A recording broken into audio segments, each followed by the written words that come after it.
हरे राम राम राम हरे हरे, हरे कृष्ण कृष्ण कृष्ण हरे हरे, हरे राम राम राम हरे हरे, हरे कृष्ण कृष्ण कृष्ण हरे हरे, हरे राम राम राम हरे हरे, हरे कृष्ण कृष्ण कृष्ण हरे हरे, हरे राम राम राम हरे हरे, हरे कृष्ण कृष्ण कृष्ण हरे हरे, हरे राम राम राम हरे हरे, हरे कृष्ण कृष्ण कृष्ण हरे हरे, हरे राम राम हरे हरे, हरे कृष्ण कृष्ण कृष्ण पुंडलीकवरद हरिविठ्ठल श्री ज्ञानदेव तुकाराम, श्री पंढरीनाथ भगवान की जय, माऊली ज्ञानेश्वर महाराज की जय, जगद्गुरु तुकाराम महाराज की जय,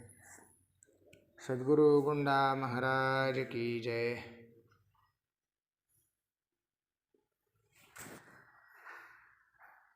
नमामि सद्गुरुं शांतं सच्चिदानंद विग्रहं पूर्णब्रह्मपरानंदं ईशमानंदिवल्लभं वसुदेवसुतं देवं कंसचाणूरमर्दनं देवकी परमानंदं कृष्णं वंदे जगद्गुरुं, माधुर्यरसकल्लोलां शिवशक्त्यैकरूपिणीं अमृतानुभवार्थाय वंदे ज्ञानेशनंदिनीं. देखा विवेकवंतु सुविमळू, तोची शुंडा दंडू सरळू, जेथ परमानंदू केवळू महासुखाचा, तरी संवादु तोची दशनू, जो समता शुभ्रवर्णू, देवो उन्मेष सूक्ष्मे क्षणू, विघ्नराजू. आनंदकंद परमात्मा श्री पंढरीरायाची चातुर्मास्याची असलेली सद्गुरुवर्यांच्या आज्ञेनं आलेली सेवा, या सेवेच्या निमित्तानं भगवती भावार्थ दीपिकेचं श्रीमन महागणाधिपतींच्या अवयवांचं चिंतन आपण करीत आहोत. आणि या निमित्तानं परमात्मा श्री गणेशांच्या शुंडादंडाचं चिंतन आपण केलं. एकीकडे शुंडादंड म्हणजे सोंड ही हत्तीचा विवेक जागविणारा अवयव आहे. विवेक जागविणारा हे याकरता की काय स्वीकारावं आणि काय त्यागावं, काय आपल्या चांगल्याकरता आहे, कशाचा आपल्यावर वाईट परिणाम होणार आहे,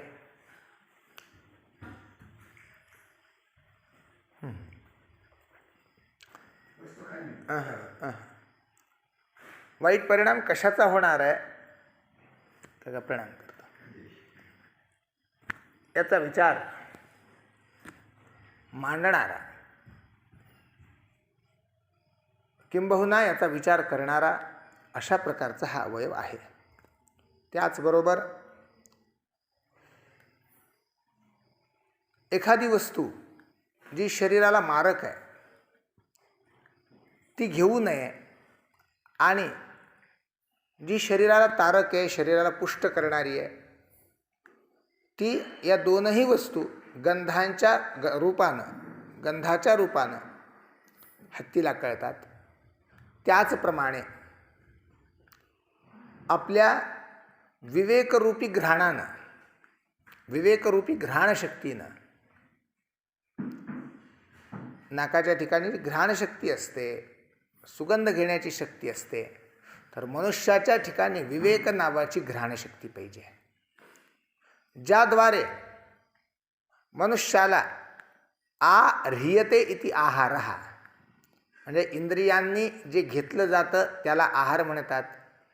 मनुष्याला इंद्रियांनी काय घ्यावं आणि काय घेऊ नये हे त्यातून कळलं पाहिजे. आणि हा विवेक जागवणं त्या विवेकाचा परिणाम गोस्वामीजींनी सांगितलं, बिनु सतसंग विवेक न होई, राम कृपा बिनु सुलभ न सोई.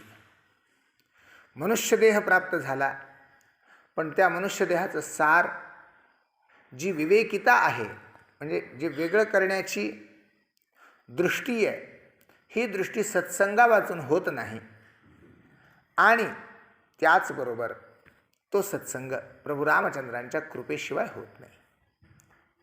म्हणून असा विवेक अंतःकरणात जर जागवायचा असेल, जागवायचा या शब्दाचा अर्थ कायम कार्यान्वित ठेवायचा. काही काळापुरता आला, प्रवचनापुरता आला आणि प्रपंचात गेला की झोपला, त्या विवेकाचा उपयोग नाही. म्हणून तो जागृत विवेक असला पाहिजे. अशा प्रकारचा विवेक मनुष्याला महासुखाच्या पलीकडे असलेल्या परमानंदापर्यंत पोचवतो. महासुख या शब्दाची व्याख्याही आपण पाहिली, माऊलींच्या शब्दातच पाहिली. अन्य सुखांच्या तुलनेनं जे सुख सर्वोत्तम आहे त्याला महासुख म्हटलं. आणि महासुखाची पायरी करून ब्रह्मलोकातल्या सुखाची पायरी करून जिथे गेल्यानंतर मागच्या कोणत्याचाच अनुभवही नाही, स्मृतीही नाही, किंबहुना परमात्म सुखाशिवाय अन्य कोणत्याही सुखाची अनुभूती नाही, अशा प्रकारची जी स्थिती आहे त्याला परमानंद म्हणायचं. अशा प्रकारचा परमानंद या विवेकातून प्राप्त होतो. विवेकाचा शेवटचा मुक्काम परमानंद आहे आणि परमानंद या मुक्कामापर्यंत जाण्याचं पहिलं प्रस्थान म्हणजे विवेक आहे. म्हणजे विवेकापासून सुरू आणि परमानंदापर्यंत पोहोचणं ह्या सगळ्या गोष्टी होतात. आणि या सगळ्या गोष्टी एककालावच्छेदे करून गणपती बाप्पांच्या शुंडादंडाकडे, सोंडेकडे पाहून सद्गुरू ज्ञानेश्वर माऊलींच्या अंतःकरणात प्रस्फुटित होतात. यानंतर बोलत असताना थोडंसं वर जाऊन, म्हणजे सोंडेच्या थोडं वर जाऊन तोंडात जे चावण्याचं काम करतात, म्हणजे अन्न चावून खाण्याचं काम करतात, त्याला काय म्हणतात? दात. तर या दातांचं वर्णन आहे. आणि दाताकरिताही अशाच पद्धतीनं एका परमार्थानुकूल साधनाची उपपत्ती ज्ञानेश्वर माऊली वर्णन करतात. तरी संवादुतोची दशनु, जो समता शुभ्रवर्णू, देवो उन्मेष सूक्ष्मे क्षणू, विघ्न राजू.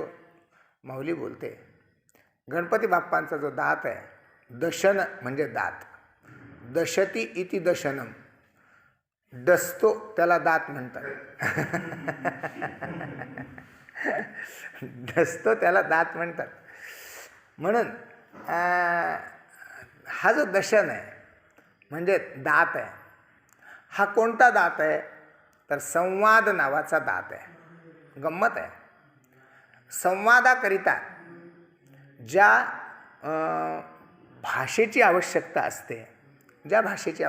असते, ती भाषा अक्षरांशिवाय तयार होत नाही. आणि जी अक्षरं तयार होतात ती मुखातून बाहेर आल्याशिवाय स्पष्ट होत नाही. अक्षरं माझ्या मनात काय आहे ते तुम्हाला जर कळायचं असेल तर त्याला माध्यम कोणतं आहे? तोंड आहे. आणि तोंडातले जे भाग आहेत त्या भागाच्या आधारानं जो शब्द निघतो त्या शब्दाला ते नाव आहे.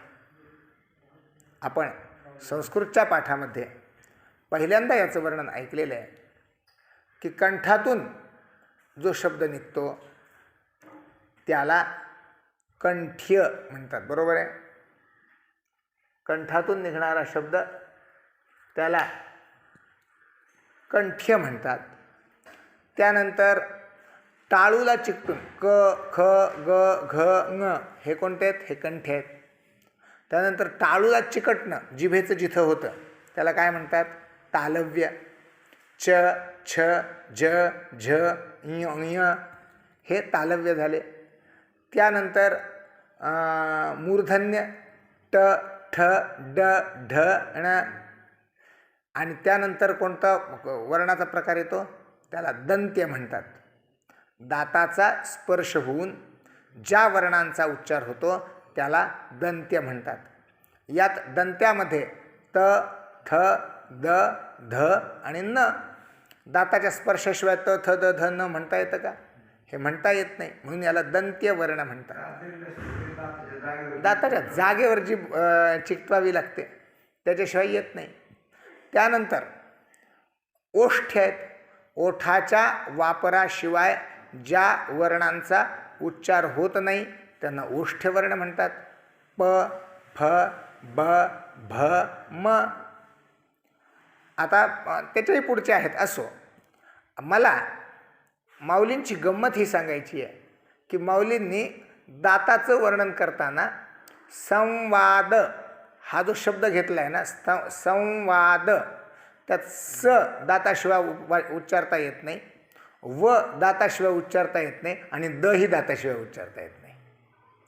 म्हणजे संवाद हा जो शब्द आहे हा शब्द उच्चारताना तिन्ही दंत्यवर्ण आहेत आणि त्या दंत्यवर्ण असलेल्याच शब्दाचा उच्चार माऊलींनी दाताचं वर्णन करण्याकरता घेतला. म्हणजे ही भाषाशास्त्रातली कुशलता आहे. तर हा जो संवाद आहे हा दात कसा असू शकतो? किंबहुना बोलण्याकरिता म्हणून ज्या ज्या अवयवांची आवश्यकता आहे त्या अवयवांचा आपण विचार केला. म्हणजे मुखातल्याच उपअवयवांची जी आवश्यकता आहे त्या अवयवांचा आपण आता विचार केला. आता गंमत अशी आहे, बोलता आलं पण शब्द अक्षरं तीच असतात. म्हणजे जी 36 अक्षरं आहेत त्याचा किंवा 52 वर्ण आहेत, या 52 वर्णा पलीकडे बोलतो का माणूस? विवाद करतानाही 52 वर्णातलंच बोललं जातं, शिव्या देतानाही 52 वर्णातलंच बोललं जातं आणि ओव्या गातानाही 52 वर्णातलंच बोललं जातं. का शिव्या देताना ह्याच्या स्वतंत्र याच्या वेगळे काही वर्ण आहेत, याच्या वेगळे काही अक्षर आहेत की ती अक्षरं उच्चारायची आणि मग शिव्या द्यायच्या, आणि ओव्या गाताना स्वतंत्र अक्षरं निर्माण केलेली आहेत. अक्षरं तीच आहेत, अक्षरांचा क्रम बदलतो आणि त्याद्वारा समोरच्याच्या अंतःकरणाला दुखविणं किंवा सुखाविणं अशा प्रकारचे शब्द निर्माण होतात. या दृष्टीनं जर विचार केला तर एकीकडे भाषाशास्त्राच्या दृष्टीनं सगळ्या अक्षरांचं ज्ञान असणं हे संवादाचं पहिलं प्रतीक. त्यानंतर दुसरी गोष्ट, आपल्याला ज्या भाषेत बोलायचं आहे त्या भाषेचं ज्ञान असणं ही संवादाची दुसरी पायरी. तिसरी पायरी, एखाद्याला बोलत असताना तो ज्या क्षेत्रातला आहे त्या क्षेत्राविषयीचं बोलायचं असेल तर त्या क्षेत्राचं आपल्याला ज्ञान असणं ही त्या संवादाची तिसरी पायरी. त्यानंतर त्याला अशा व्यक्तीला अनुकूल करून घेण्याकरिता आपल्या अंतःकरणात ज्या भावनांची आवश्यकता आहे त्या भावना असणं ही संवादाची चौथी पायरी. आणि एवढं होऊन आपली साधना परिपक्व असणं ही संवादाची पाचवी पायरी. काय करतो? दात चावून अन्नाला लाळ्यात मिसळून संवाद साधून. या 5 गोष्टी जेव्हा होतील, पहिल्यांदा भाषेचं म्हणजे अक्षरांचं ज्ञान, ते अक्षर कशी उच्चारायची आहेत याचं ज्ञान, त्यानंतर ज्या भाषेत बोलायचे त्या भाषेचं ज्ञान, त्यानंतर तिसरी गोष्ट ज्या क्षेत्राचं बोलायचं त्या क्षेत्राचं ज्ञान, त्यानंतर समोरची व्यक्ती कशी आहे तिची योग्यता पाहून त्या पद्धतीनं उच्चारणं हे चौथं ज्ञान, आणि त्याकरता आपली साधना असणं हे 5वं ज्ञान. संवादाकरिता या 5 प्रकारांचं ज्ञान ज्यावेळी आपल्या अंतःकरणामध्ये प्रस्फुटित असेल त्यावेळी तो संवाद अधिकाधिक परिपक्वतेनं प्रगट होतो, अधिकाधिक परिपक्वतेनं प्रगट होतो. त्याशिवाय यातलं एकही अंग जर कमी असेल तर त्या संवादाचा किंवा त्या बोलण्याचा जो परिणाम समोरच्याच्या अंतःकरणावर पाहिजे तो तितक्या अंशात होत नाही. माऊली एके ठिकाणी बोलते, तरी संवादाचा सुवाव ढळे, हृदयाकाश सारस्वते ओळे, श्रोता दुश्चित तरी वितुळे मांडला रसू. जर श्रोता दुश्चित असेल, श्रोत्याच्या ठिकाणी दुसरीकडं लक्ष असेल, अमुक एखादं दृश्य दिसलं तिकडंच पाहायला लागला, वक्त्याला काय होतं, उगी त्याच्यासमोर बोलायला लागलो, अशा प्रकारची भूमिका होते. श्रोत्याचे डोळे जरी दुसरीकडे गेले तरीसुद्धा वक्त्याची अशी गंमत होत असते, लक्षात ठेवा. म्हणून श्रोता दुश्चित तरी वितुळे मांडला रसू. जो रस मांडलेला असतो, जो प्रसंग वर्णन करणं चाललेलं असतं, त्यातून जो रस निर्माण होणारा असतो तो मुखातून निर्माण होतो पहिल्यांदा, पण श्रोत्याच्या अंतःकरणापर्यंत पोहोचतो. अंतःकरणापर्यंत पोहोचल्याची पावती कुठून मिळते? तुमच्या मनामध्ये मी बोललो याची पावती मला कुठून मिळते? तुमच्या डोळ्यातून मिळते. वा वा वा वा. आणि जर श्रोता जर दुसरीकडं पाहत जर ऐकत असेल तर मग काय लक्षात येतं? जाऊ दे, यांचं लक्ष नाही आपल्याकडं. आणि मग ज्या भूमिकेतून संवाद साधण्याचा वक्त्यानं प्रयत्न केला, ज्या भूमिकेतून संवाद साधण्याचा वक्त्यानं प्रयत्न केला, त्या भूमिकेची पावती जर वक्त्याला मिळाली नाही तर त्याचं पुढचं जे आहे ते व्यवस्थित येईल का? त्याचं पुढचं व्यवस्थित येईल का? बोलणं नाही येणार. का? पावती मिळाली नाही. म्हणजे श्रोता दुश्चित असेल, श्रोत्याचं लक्ष दुसरीकडे असेल तर वक्ता त्या संवादाला व्यवस्थित न्याय देऊ शकत नाही. श्रोता दुश्चित तरी वितुळे मांडला रसू, अशा प्रकारची भूमिका होते. म्हणून श्रोते आणि वक्ते यांच्यामध्ये संवादाचा अनुकूलता ढळते, संवादाची अनुकूलता ढळते. त्यात अजूनही काही पैलू आहेत का? पैस, मोकळेपण, अनुकूलता. मला बाकीच्या पैलूंकडे जायचं नव्हतं, फक्त मला श्रोता दुश्चित तरी वितुळे मांडला रसू एवढीच भूमिका मांडायची होती. आणि म्हणून अशा पद्धतीच्या संवादात ज्याप्रमाणे वक्त्याकडून आत्ता आपण 5 पायऱ्या पाहिल्या त्या असण्याची आवश्यकता असते, त्याचप्रमाणे श्रोत्याला वक्ता जे बोलणारे त्याच्याबद्दलचं ज्ञान पाहिजे, जो वक्ता बोलणारे त्याच्याबद्दलची अंतःकरणात श्रद्धा पाहिजे, आणि जो वक्ता बोलणारे ते जे बोलणारे त्याच्याबद्दलही श्रद्धा पाहिजे. एखादा वक्ता आपल्या श्रद्धेचा असतो, पण तो जे बोलणार असतो ते वक्तव्य आपल्या श्रद्धेचं नसतं, ते वक्तव्य आपल्या श्रद्धेचं नसतं. मग तेव्हाही मग लोक काय करतात, आता आपले महाराज आहेत म्हणून काही बोलता येत नाही म्हणून समोर येऊन बसतात. पण समोर येऊन बसले म्हणजे काम होत नाही, मग इकडं बघतील तिकडं बघतील, हळूच त्या चटईच्या काड्या काढतील, त्या सतरंजीच्या दोऱ्या काढतील. का?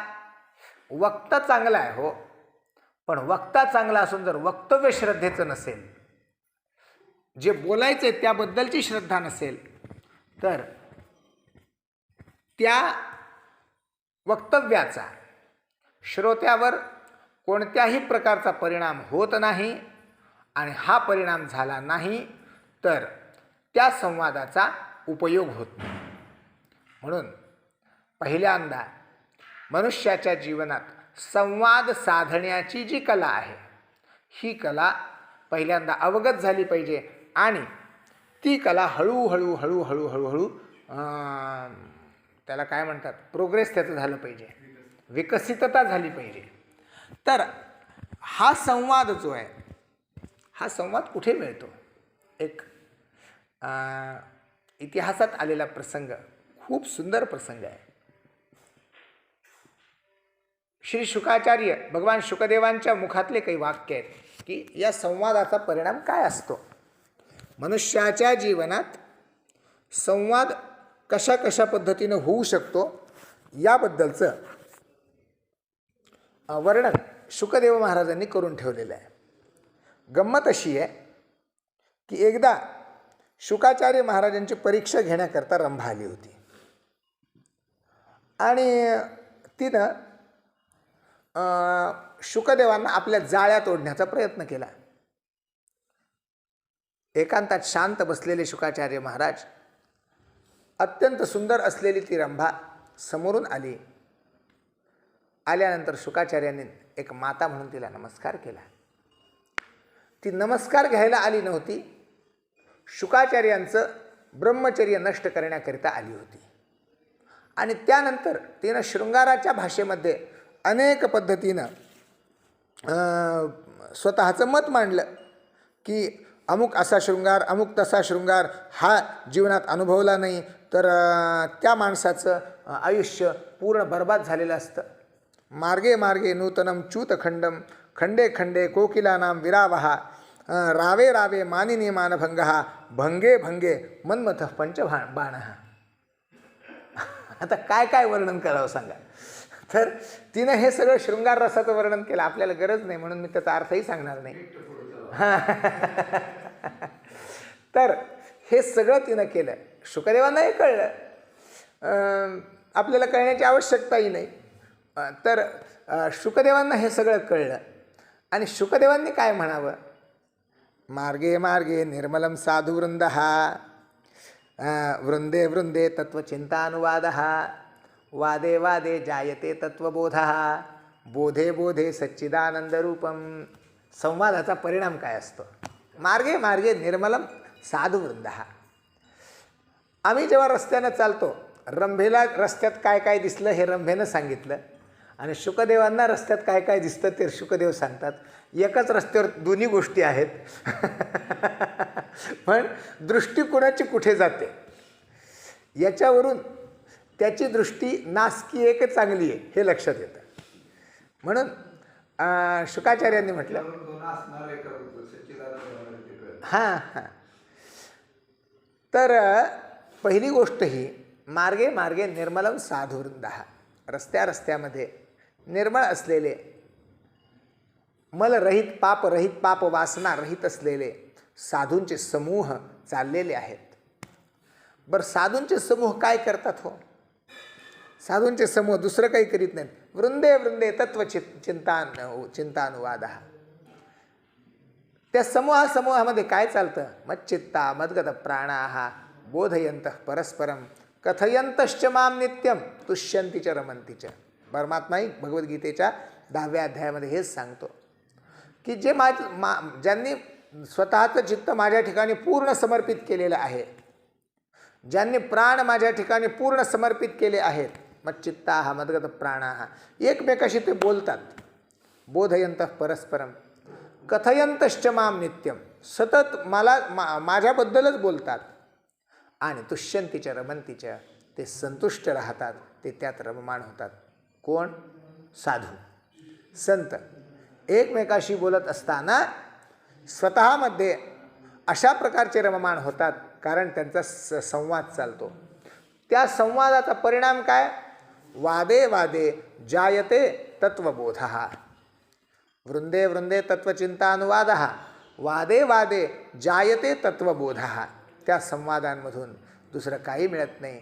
जो कोणी बसला असेल त्याला तत्वाचा बोध होत चालतो. तत्व कसं आहे, अंतर्मुख होऊन त्या तत्वापर्यंत कसं गेलं पाहिजे या प्रकारची त्याची भूमिका सिद्ध होते. आणि बोधे बोधे सच्चिदानंद रूपम. बोध जसा जसा परिपक्व होत जाईल, बोध जसा जसा अंतर्मुख होत जाईल किंवा अंतःकरण जसं जसं अंतर्मुख होत जाईल तसा तसा बोध परिपक्व होत जातो. आणि बोध परिपक्व झाला की बोधे बोधे सच्चिदानंद रूपम. आता बघा, संवादाचा जो परिणाम आहे हा परिणाम शेवट काय? सच्चिदानंद रूपता. भगवान श्रीकृष्ण आणि भगवान अर्जुन यांचा जो संवाद झाला, या संवादाचा परिणाम शेवटी काय? पूर्ण ब्रह्म झाला पार्थो. परी पुढील साधावया कार्यार्थू मर्यादा श्रीकृष्णनाथू उल्लंघोनेदी.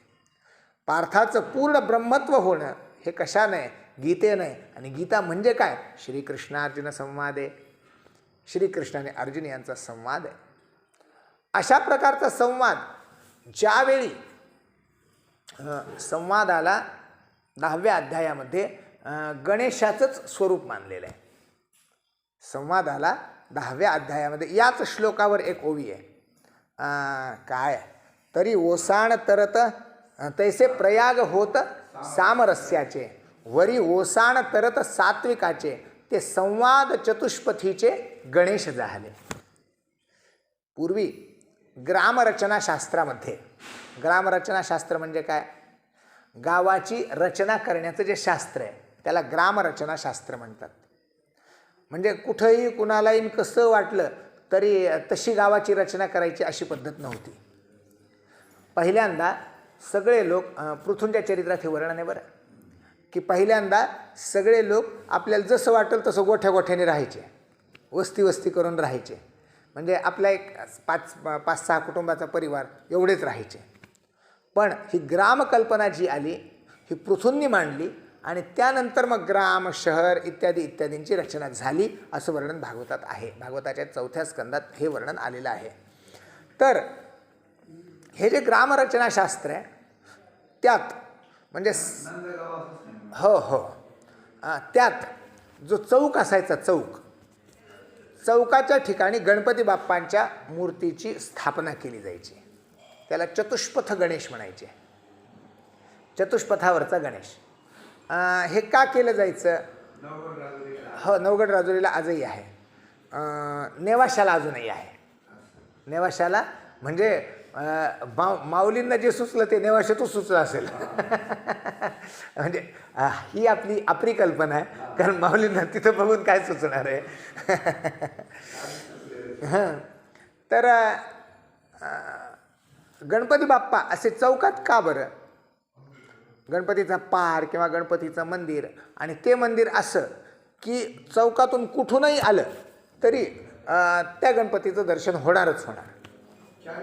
4ही बाजूंनी गणपती, म्हणजे पूर्वेकडं तोंड, पश्चिमेकडं, दक्षिणेकडं, उत्तरेकडं सगळीकडं तोंड असलेलं गणपती. त्या चौकात कुठूनही माणूस आला तरी त्याला सन्मुख गणपतीचं दर्शन झालं पाहिजे. अशा पद्धतीनं हे दर्शन का व्हायचं? हां तर का करायचं हे दर्शन? जर कोणत्याही कामाला जायचं असलं तर पहिल्यांदा स्मरण कोणाचं केलं पाहिजे? गणपती बाप्पांचं स्मरण केलं पाहिजे. आणि हे गणेशांचं जे स्मरण आहे हे स्मरण दर्शनानं अधिक परिपक्व होतं. म्हणून अशा पद्धतीचं जे गणपतीचं दर्शन आहे कोणत्याही कामाला जाताना त्याच चौकातून गेलं पाहिजे. मुख्य चौक तो असला पाहिजे, तिथूनच गेलं पाहिजे आणि तिथं गणपतीचं दर्शन झालं पाहिजे. हे जसं गणेशाचं दर्शन शास्त्रकारांनी सांगितलं, ग्रामरचनाशास्त्राप्रमाणे पूर्वी त्याचं निर्माण करून ठेवलं गेलं. याच पद्धतीनं संवाद आहे. त्याप्रमाणे संत काय असतात तर साधकाच्या अंतःकरणात परमात्म्याचं अस्तित्व जे आहे ते आठवून देणं याच्या करताचे संवाद चतुष्पथाचे गणपती म्हणजे हे संत आहेत. अशा प्रकारचं वर्णन त्या ठिकाणी केलेलं आहे. असो, म्हणजे श्रीमन महागणाधिपती आणि संवाद यांचा किती जवळचा संबंध आहे हे आपल्या याच्यावरून लक्षात येईल. यांचा संवाद आहे. अशा प्रकारचा संवादरूप असलेले गणपती, पण त्यांनाही संवाद करायचा असेल तर दाताची गरज लागते. त्यांनाही संवाद करायचा असेल तर दाताची गरज लागते. तर यांचा संवाद नावाचा जो दशन आहे, संवाद नावाचा जो दात आहे तो हो, तो पहिला आपण पाहिला. कोणता? खंडितू, जो स्वभावता खंडितू. एके हाती दंतू, जो स्वभावता खंडितू, तो बौद्ध मत संकेतू वार्तिकाचा. म्हणजे एक खंडित झालेला दात आहे. जो संवाद करीत नाही, जो दाखवायचा दात आहे तो खंडित होतो. आणि जो संवाद करतो तो मात्र शुभ्र असतो. रोज आपण दात घासल्यानंतर आपले जसे शुभ्र असावेत तसा तो शुभ्र असतो.